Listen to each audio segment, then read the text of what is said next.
Fire Sword Shrouded Destiny, Chapter 2. An Unlikely Return. How did our first mission go this wrong? This was supposed to be just a scouting trip! Kiara, the acting tactician for the Elysian Shepherd, shouted as she and her comrades rushed toward a town they had visited earlier in the day, part of which was going up in flames. The fighting wasn't supposed to happen for at least another week! If something can go wrong, it usually does, Mako replied, flying through the air beside his leader on black spriggan wings. Wisdom from Sir Kirito? Lilina, the crown princess of the realm, asked as she ran below them.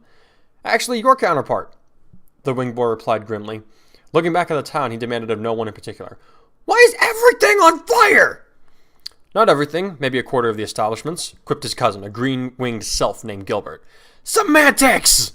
Silica, you, Gil, and Altman need to see if there are any wounded in the town, Kiara ordered. Rescue them from the blazes, keep any bandits away from the survivors. Got it? You got it! The young Pegasus Knight acknowledged with a grinning salute, despite the grim circumstances.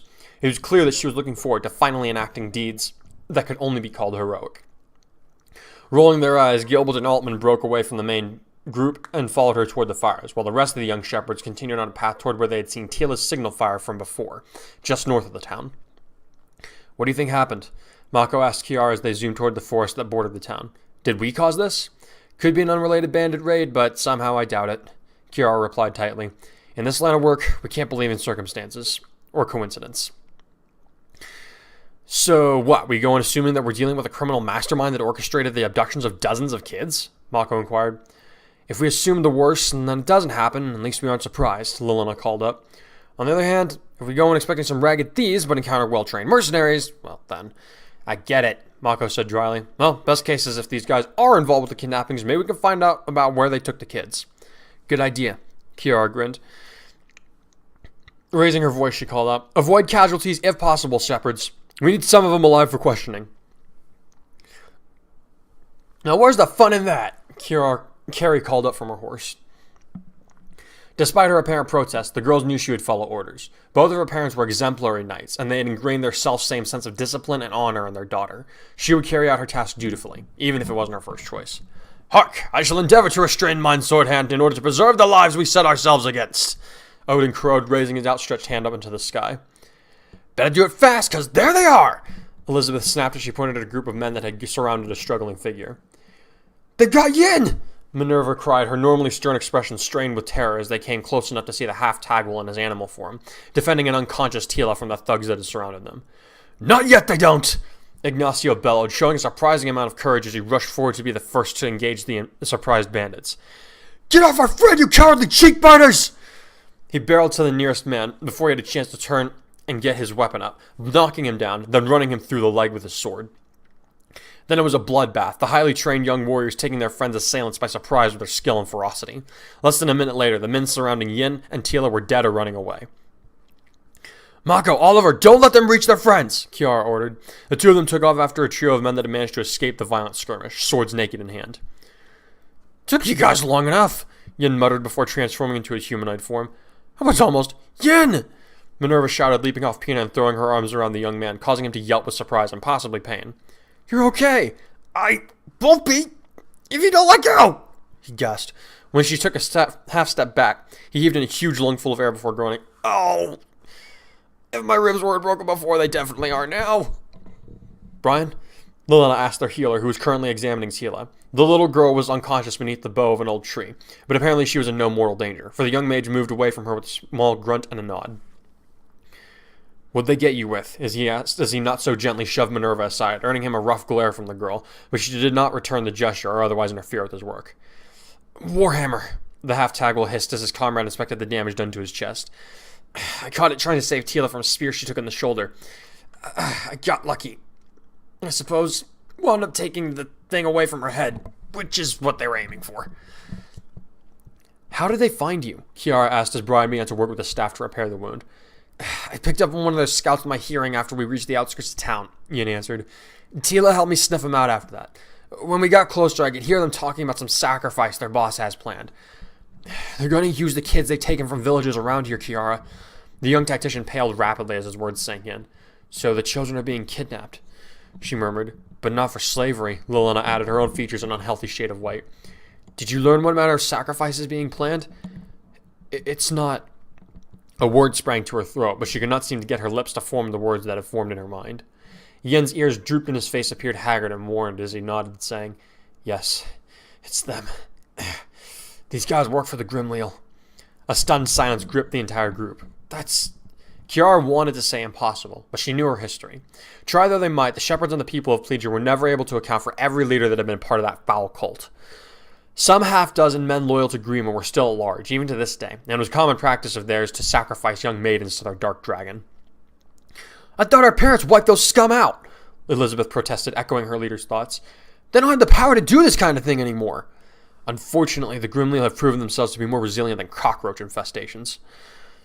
Ignacio said grimly, his usual good humor and charm nowhere to be seen.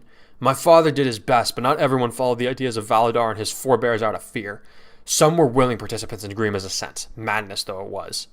They can't possibly think to bring back the fell dragon again with a sacrifice, can they?" Carrie scoffed. "Lord Marth and Lady Morgan struck him down in such a way that he can never be revived, or so the story goes." "Could they have made a mistake?" "No," Kiara said with a negative shake of her head. "My father and aunt killed him forever. Grima will not return. But it is possible that these sycophants refuse to accept that fact and are going to try to bring it back anyway." "That's what it sounded like to me," Yin nodded. "In any case, we both got too distracted with listening in on the pair of these psychos, and before we knew it, we were under attack from a dozen of them." His chest was almost completely healed now, and he nodded his thanks to Brian, who gave him a tight grin in response. "I could hardly blame you," Kiara muttered distractedly.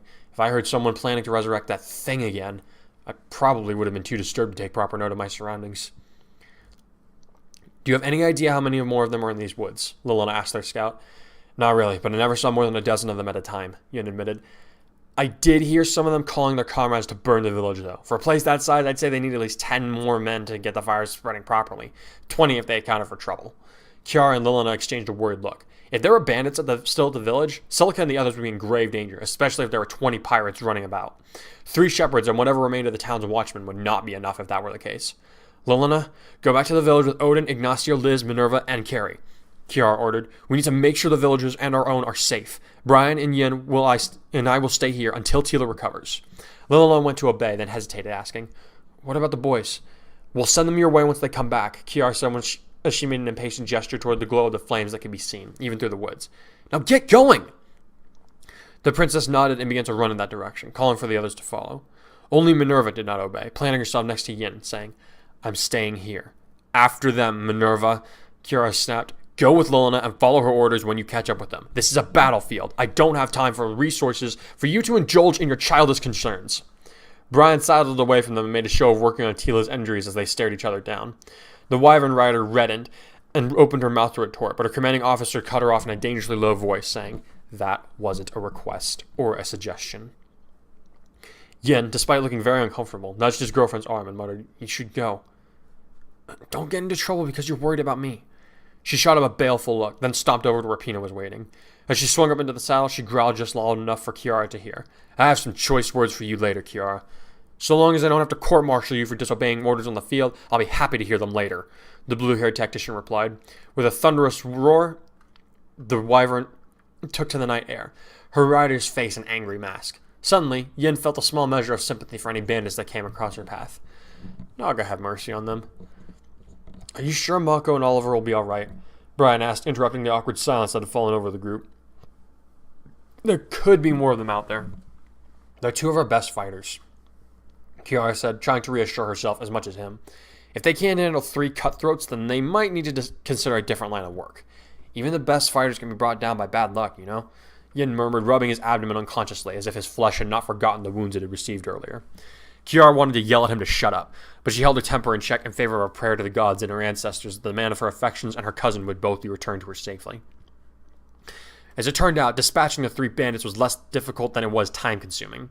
As a Spriggan, Mako had excellent night vision and could easily make his way around in the dark, even while flying at high speeds. His comrade, who was a human on foot, could not. He had to guide Oliver through the dense forest and hope his friend didn't trip on a rock or a loose branch or some other such obstacle while trying to gain on their quarry. Mako considered flying ahead and trying to take the 3 men on himself, but decided against it. If something were to go wrong, Oliver might not be able to find him in order to prevent a disaster from happening. It would take them longer to catch the men, but at least they would be winded by the time they caught up, and if swords failed, he could pick them off with magic. The only upside was that this trio didn't seem very bright. They remained bunched together instead of splitting up in order to divide their search party. Maybe they'll take us to their leader of this sorry crew. We can take him out, or better yet, get him to tell us where they're keeping the kids they kidnapped, he thought as they vaulted a tree. You want to blast them with magic? Oliver asked as they resumed their running. I would, but a lot of these trees could fall on us as easy as them, Mako answered. It's dark out, which means my magic is going to be a lot stronger than it is during the day. Full moon, too, which just adds to my power. His father and mother had always stressed the importance of keeping his wings exposed regularly to moon and sunlight, which would not only keep them healthy, it would augment his magical abilities. His natural element was darkness, which meant that a densely wooded area under the glow of a full moon would put his powers at their peak. That also meant that he could unleash more powerful magics than he was used to, which could result in the injury of himself or others if he wasn't careful. Before they could argue any further on the topic, they heard a trio of strangled cries from up ahead, and the sound of 3 bodies hitting the forest floor. Alarmed, they redoubled their pace, and soon burst into a small clearing perhaps 100 paces across, where they found 3 bodies soaking the earth with the sap from their limbs, and a dark figure bending over the furthest of the corpses. Mako and Oliver immediately raised their blades to point at the figure, who ignored them. Something about his presence felt wrong to the boys, as if getting too close to him would make them unclean. Without looking at them, the stranger stood, his back to them, and said, Put those down before you hurt yourselves. Besides, is that any way to thank the man that saved you this effort of disposing of these wastrels? The voice was rough and haggard, as if the speaker were about to suddenly break down in a coughing fit. If we are to thank you, mayhap we should know your name as to address you properly, Oliver asked, making no effort to hide his sarcasm. You wouldn't believe me if I told you. The stranger chuckled darkly, his voice grating on their nerves. I was hoping to draw out the Black Swordsman and the Fell-Blood Avatar. Instead, I get their pups. Disappointing, but I suppose I'll just have to try harder next time. If you're behind the disappearance of those kids and the burning of this village, there won't be a next time, Mako said crossly. You're going one of 2 places, a jail cell or a graveyard. You increase your chances of living if you come quietly. We may not be Robin and Sekirito, but we can give you a pretty good idea of how they handled things in their glory days. The man before them laughed, the sound a horrible mixture of merriment and apparent pain. So this is the result of a peaceful time. He spoke to the skies of mocking the heavens, once again ignoring the young shepherds, who bristled with indignation. I find myself rather underwhelmed. Given that I have not found what I sought this evening, perhaps I should just vent my frustrations sooner rather than later. He turned his head to the side ever so slightly, just enough for the pair of warriors to glimpse his profile, a strong jaw and long dark hair. Then again, revenge is a dish best served cool, no? What to do? Last chance to have a name carved on your gravestone, Oliver snapped impatiently. Otherwise, your epitaph will simply read, Another grim ghoul gone! You speak as though alliteration makes you clever, the man snorted. I think I'll satisfy your curiosity, young man, if only to set my revenge in motion. Do you try to remember what your father's faces look like when you tell them who has come for them?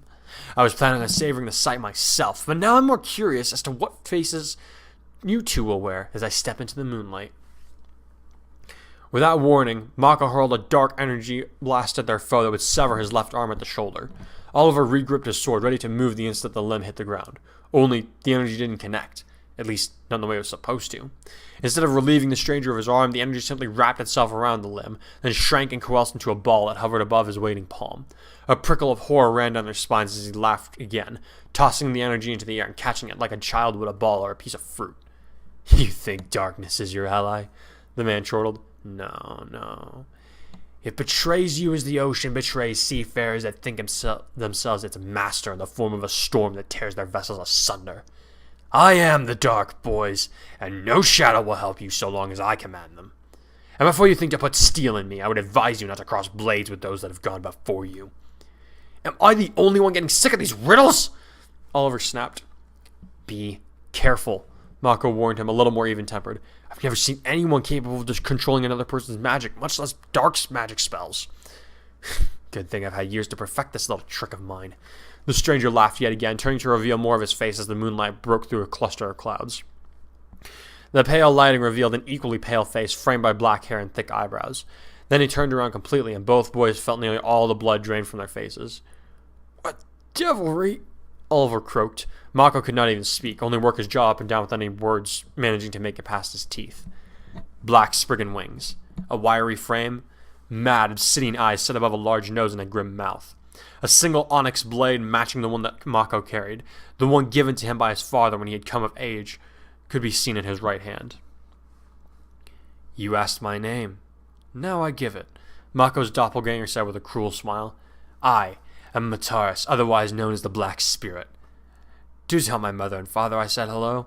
With that, he cast the dark orb that he had been holding at the pair of them. Too startled to react in time, the boys were flung back by a brutal force of black energy, just barely managing to remain conscious as they watched Mataris fly off into the starry sky, like a black comet hurtling back into the heavens from whence it came. When Oliver was able to speak, he looked dumbly at Mako and asked, "So, what are the odds that you have an evil twin your parents never told you about?" Mako could only shake his head in confusion. He felt as though the earth was spinning wildly beneath him, and it wasn't just from the impact of the explosion. He couldn't seem to force out the question that was desperately trying to escape his mouth. "I don't understand. How could he have survived?"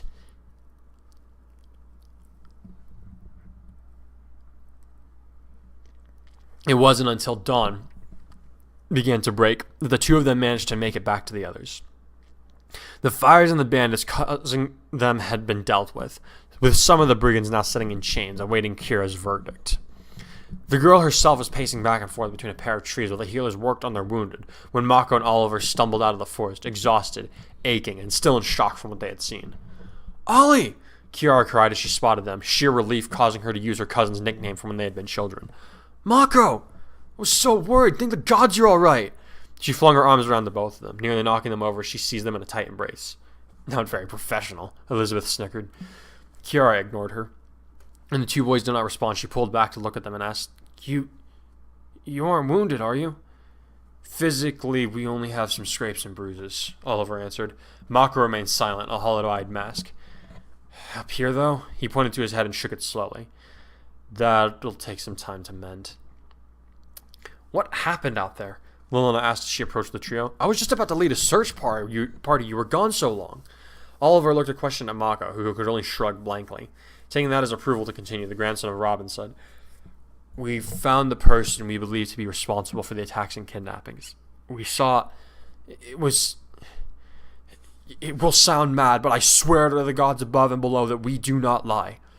"Out with it!" Lilina insisted impatiently. "The leader of the bandits was Mataris," Oliver said flatly. "The Black Spirit." A deafening silence fell across the clearing. All eyes turned to the pair of them in that moment, but no sound was uttered. So complete was the silence that one could hear the burnt flesh in Silica's leg being knit back together under the light of a healing staff. At long last, Carrie spoke, letting out an overly loud guffaw that showed just how nervous she really was. "You gotta be kidding me," she snorted, trying to appear indifferent. "You're gonna try and cover for the fact that you got lost in the woods by blaming a guy that's been dead?" The other shepherds shot her disapproving looks, but none of them appeared as though they believed Oliver's words either. Mako visibly flinched, but remained taciturn. Oliver, however, took exception to the insult. "Does this seem like the kind of thing we would jest about?" he demanded angrily, only to be restrained by his cousin. "Oliver, what you say does sound mad, but I am willing to give you the benefit of the doubt," she said calmly. "Her comment is not entirely unwarranted. I don't want to believe it myself. However, you've never been a dishonest man. I see no reason for you to lie about something like this." "Do you believe me?" he asked her, looking straight into the dark blue eyes that matched his own. "I believe you saw something or someone that wanted you to believe it was Mataris," Kiara said carefully. "I don't doubt your word, but I don't see how it could possibly be it was him." Mako's declaration surprised everyone, but he ignored their stares in favor of slumping against a tree and fixing his vacant eyes in his hands. "I tried to cast a rend spell on him. He caught it like it was no more than a toy and sent it back at us. No one else knew how to redirect magic like that," Oliver pointed out. "What one man has done, another can always replicate," Lilina countered. She also looked doubtful of their claim, but she was polite enough not to say it out loud. "He flew away on Spriggan rings," the swordsman retorted. "Only 2 people we know of can do that." This gave the princess pause, but she still looked doubtful. "Einherjar?" she tried. "Not likely. He seemed very much self-aware." "It was really him," Mako repeated, his voice low and dull. "It wasn't just his skill or his wings. The way he looked, it was as though someone had taken my face and used it as a canvas with pain and rage, the primary paints, to alter it." The words were spoken haltingly, and he seemed to spit each one out as if it were a piece of rancid meat. Look, the two of you seem to be ignoring the fact that Mataris died, Elizabeth huffed. Pardon my blunt speech, but Grima skewered him like a fish. There's no way it could be him, not unless he crawled out of his own grave. Even Naga cannot bring the dead back to life once they have passed from this realm, Gilbert said quietly. This does not sound like the work of the Divine Dragon. It might be possible that someone infiltrated your mind and forced you to see things that were not there, much like Robin did when Valadar attacked him. Speaking of Robin, Kiara murmured, I think we'd best get help from some of the older shepherds. Whether Mataris somehow survived, was resurrected, or is some sort of imposter of the real man, we've clearly stepped into something that's way out of our league. We set out to bring home some missing children, maybe deal with some slavers. We were not cleared to take on Grimleal remnants or ghosts. Grimleal? Oliver repeated. I'll explain later, his cousin replied. Right now, we need to haul it back to Alistalin. No! The short word was drawn out of Mako as he shot to his feet with a wild look in his eyes. We can't ask for help, especially not from Sir Robin or my father. Mako, this isn't a matter of our pride. I am well aware that we are out of our depth, he interrupted the tactician, slashing an arm through the air to punctuate his words. But whoever or whatever confronted us last night made it clear that your grandfather and my father are his targets. If we get them involved, we'll end up giving him exactly what he wants. After a brief pause, he added in a lower voice. And whoever this is, we cannot give him what he seeks. Another tense silence fell among the trees as they considered the implications of what he had just said. So, if we are to thwart this new threat, Lilina murmured, paling slightly, we will have to do it on our own, Kiara concluded glumly. Our parents were not able to rely on an older generation for help when they began their crusade against Plegia, Vom, or Grima himself, Oliver stated firmly. Why then should we seek out a crutch when fate presents us with a problem like this one? Are we not shepherds in our own right? His words seemed to stir some life back into the others, for several of them looked at him and the girls that led them with new determination in their eyes, where only confusion and fear had been. Ollie is right, Celica declared. We're shepherds, and it's about time we prove that to everyone, including ourselves. What a legend this will be, that we, the sons and daughters of the greatest heroes to ever live, should cleanse the land of the final remnants of the dragon's foul influence forevermore. Odin grinned broadly as he stood up and raised his fist to the sky. Regardless of the origins of this man or creature that has made himself known, we do still have other goals that we can and should focus on, Gilbert said, his emerald wings buzzing slightly. There are children that are in need of a rescue, and I would be remiss if we did not see to their safety. Gil is right, Kiara nodded, straightening her shoulders despite her weariness. The appearance of this Mataris, be he real or a pretender, should not affect our current goal. Celica managed to capture 2 of the bandits alive. They're being held in the stocks of the village even now. I suggest we go and have a talk with them before the villagers hang them for their crimes. The villagers, Oliver repeated as if just remembering they had been attacked. Are they all right? Was everyone able to escape the fire? A sad expression fell over Lilina's features as she said, No one was killed by the flames, though there were some burns bad enough that Altman had to tend to them. Unfortunately, 3 of the watch members were killed by the Grimleal dastards during the fighting.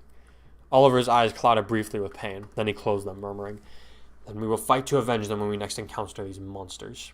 Several of the other shepherds muttered in agreement. Alright then, Elizabeth, Carrie, you 2 come with me, Kiara ordered as she faced the village again. Everyone else, get back to camp, get some shut-eye. We shouldn't take too long. What are we doing? Carrie asked. I need to get some answers out of those bandits, and you 2 are the most frightening in our camp toward the rougher sex, the girl said bluntly, her wariness causing her to ignore polite phrasings that came to mind. I would also bring along Minerva and Pina, but a wyvern would just hardly fit into the jail. I'm so damn tired and angry at all of this that I might actually let the flying lizard eat the fools. Her dry words and tone surprised many of her comrades. They had rarely seen her so irritable. Elizabeth, on the other hand, seemed delighted at the prospect of finally getting her own task for the first time since they had struck out on their own mission. If we're doing good guard, bad guard, I call bad guard, she said with a malicious smirk. You wish, Red. Carrie ignored her with amusement. If anyone's going to kick the crap out of those guys, it's going to be me. Congratulations, it's your lucky day, Kiara said tersely. I'm not really inclined towards sending in a good guard right now. These psychopaths murdered 3 innocent people, hurt a score more, and now they've got a ghost or some other such dark magic aiding them, trying to unsettle us. And as much as I hate to admit it, it's working. So what are we going to do about it? Carrie asked expectantly, her quarrel with Elizabeth forgotten. The 2 bandits had been stripped down to their pants and chained to the wall of the prison with heavy iron manacles. Neither of them had said a word to their captors, despite having beaten several times in the few hours they had spent in captivity. Neither of them took notice when the door opened to admit a trio of figures and immediately slammed shut again. Get them to talk. A young woman, little more than a girl, really, ordered as they strode toward the two thugs. I don't really care how, so long as they retain their sanity long enough for us to get what we need. Nodding, the other two women strode in front of the captives, their faces inscrutable. Then, without warning, the one on the left, a muscular rider with short hair, lashed out with her boot, catching the man chained to the far wall in the nose, breaking it and knocking him out instantly. Blood dripped from his ruined face, but no one paid him any heed. I think he'll do, boss, said a girl with long red hair and shining red wings as she crouched in front of the other man. Hey there, she said with a mock sweet tone in her voice. What's your name? Where'd you get your clothes? I could do with a darker set of pants to go with one of my formal uniforms. Why'd you attack the village? Feel free to ignore the first two if you really want. Or else what, you'll make us beg for death? The prisoner, a burly brute of an axeman, spat at her. We've been on the other side of this situation, love. You'll make us scream, give us some time to think about all the horrors you got up your sleeve, then send in a friend that'll win our trust and get us to confide so we avoid the gallows. You're wasting your time. The man we work for scares us more than anything you could ever do. Wow, the red-haired girl muttered. You really do know your stuff, don't you? When all the man did was glare at her in return, she reached out and gripped the manacle that led to his right hand. The only thing is, you don't know us, she said as a series of runes began to swirl around her clenched fist. You don't know how far we're willing to go to get what we want, and that is going to cost you, mister. The chains began to glow red hot from where she grasped it, spreading slowly but surely toward the man's beefy forearm.